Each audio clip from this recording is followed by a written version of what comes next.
Effective equipment and machine guarding has become such an integral part of efficient workplace operations that it is not perceived to be a major safety issue in many organizations. However, horrific accidents still occur.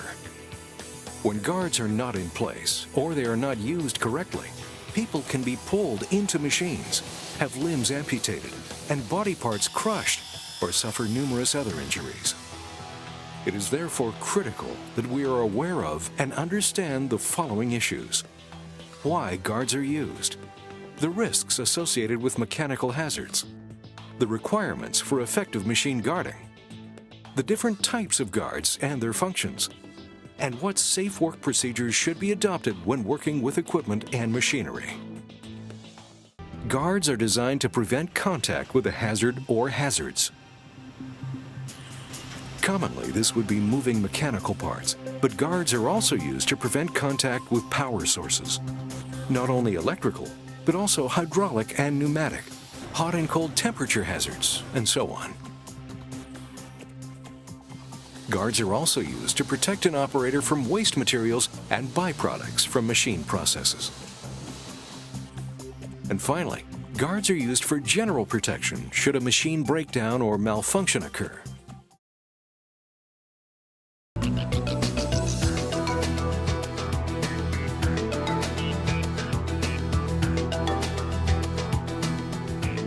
Everyone knows that accidents usually occur when a number of different circumstances or factors combine to create hazardous situations. These factors can be individually identified as accident causes.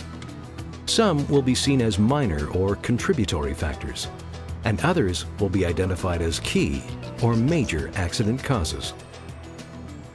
When we look closely at these factors, it becomes clear that they can be categorized into two distinct groups.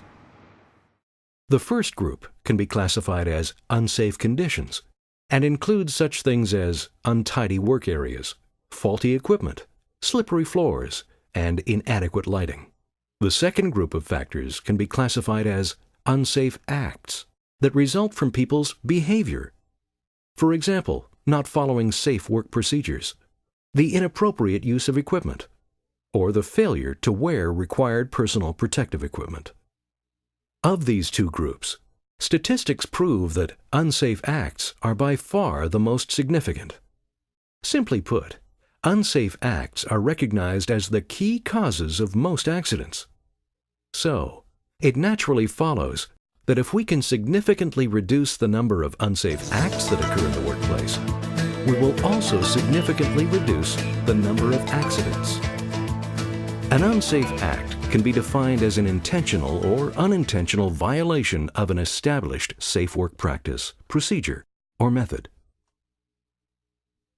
The most common causes of unsafe acts can be categorized under the heading of acts of indifference.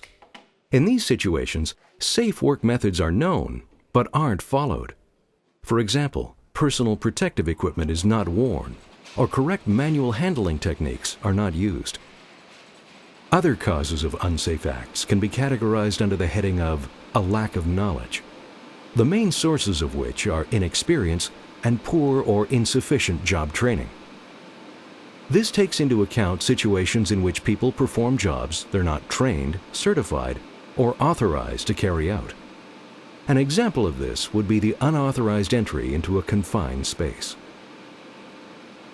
In addition to these causes, there are a number of other factors that can contribute to the occurrence of unsafe acts.